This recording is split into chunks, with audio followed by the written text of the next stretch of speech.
Hello guys, welcome back to our channel. ఈ video ఏంటంటే మన సబ్స్క్రైబర్ నుంచి ఒకరు అడిగారు, కొత్తగా ఛానల్ స్టార్ట్ చేశాను, నాకు థంబ్నెయిల్ ఎలా ఎడిట్ చేయాలో చెప్పండి అని. నేనైతే ఈ థంబ్నెయిల్ పిక్సార్ట్ యాప్లో ఎడిట్ చేస్తాను. చూస్తున్నారు కదా, ఎడిట్ ఫోటోలోకి వెళ్తే మనం బ్యాక్గ్రౌండ్ అనేది సెలెక్ట్ చేసుకోవాలి. మీకు ఏ కలర్ బ్యాక్గ్రౌండ్ కావాలంటే ఆ కలర్ బ్యాక్గ్రౌండ్ అనేది సెలెక్ట్ చేసుకోవచ్చు. ఆ తర్వాత క్రాప్లోకి వెళ్ళిన తర్వాత 16:9 రేషియో అనేది సెలెక్ట్ చేయాలి. యూట్యూబ్ థంబ్నెయిల్కి ఎప్పుడు కూడా మనకి 16:9 రేషియో అనేది ఉండాలి. ఇప్పుడు మనం థంబ్నెయిల్లో ఏ ఫోటో అనేది పెట్టాలనుకుంటున్నామో ఆ ఫోటోని అయితే సెలెక్ట్ చేసుకోవచ్చు.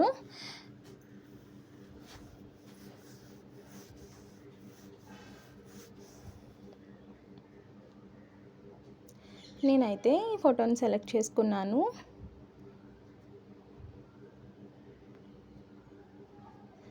చూసారు కదా, మనకి ఫోటో ఫుల్గా కావాలా లేదా హాఫ్ ఫోటో కావాలా మనం అడ్జస్ట్ చేసుకోవచ్చు దాన్ని.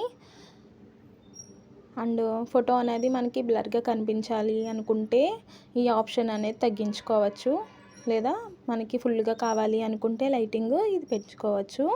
నేనైతే ఫోటో అనేది ఫుల్గా ఉంచుకున్నాను, లైటింగ్ కనిపించేలాగా.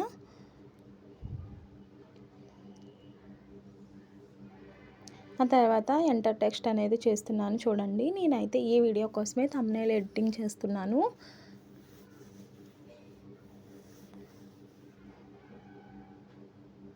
చూస్తున్నారు కదా, థంబ్నెయిల్ని సింపుల్గా ఎలా ఎడిట్ చేసుకోవాలి అనేసి అయితే నేను టెక్స్ట్ ఇస్తున్నాను.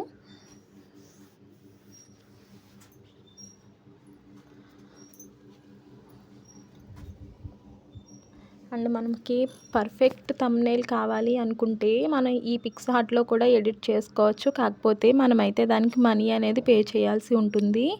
నార్మల్గా సింపుల్గా థంబ్నెయిల్ ఎలా ఎడిట్ చేసుకోవాలి అనేది మాత్రమే నేను చూపిస్తున్నాను. ఎందుకంటే మనకి ఛానల్ స్టార్ట్ చేసిన వెంటనే కూడా మనకి మనీ పే చేసి చేయాలంటే చాలా కష్టంగా ఉంటుంది కదా. సో నేనైతే సింపుల్గా అయితే థంబ్నెయిల్ ఎలా ఎడిట్ చేసుకుంటాను, మనీ అనేది పే చేయని అవసరం లేదు దీనికైతే. చూసారు కదా, మనం కలర్ అనేది ఇచ్చుకోవచ్చు దానికైతే. నేనైతే బ్లాక్ కలర్ అనేది పెట్టుకున్నాను. సో స్ట్రోక్ అనే ఆప్షన్ ఎంచుకున్నట్లయితే మనకి లెటర్స్ అనేవి బిగ్గా కనిపిస్తాయి.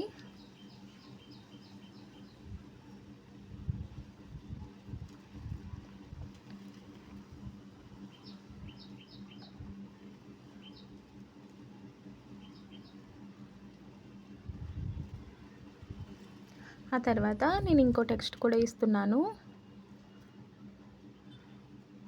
నేను ఈ యాప్ యూజ్ చేసి థంబ్నెయిల్ ఎడిటింగ్ చేస్తాను అనే టెక్స్ట్ అయితే నేను ఇస్తున్నాను.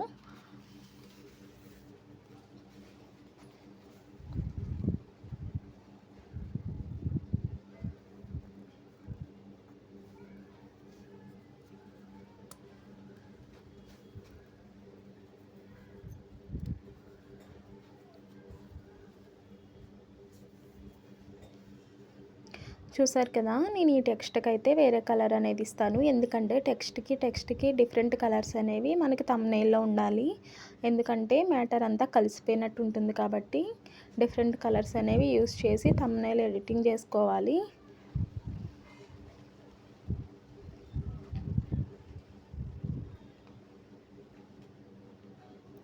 అంతే, రైట్ మీద క్లిక్ చేస్తే థంబ్నెయిల్ అనేది సేవ్ అయిపోతుంది. నేనైతే ఈ విధంగా సింపుల్గా థంబ్నెయిల్ అనేది ఎడిట్ చేసుకుంటాను. చూద్దాము గ్యాలరీలోకి థంబ్నెయిల్ వచ్చిందో లేదో. చూసారు కదా, థంబ్నెయిల్ అనేది గ్యాలరీలోకి వచ్చేసింది. సో వీడియో నచ్చిన వాళ్ళు లైక్ చేయండి, షేర్ చేయండి. అలాగే మరిన్ని ఇంట్రెస్టింగ్ వీడియోస్ కోసం మన ఛానల్ని సబ్స్క్రైబ్ చేయండి.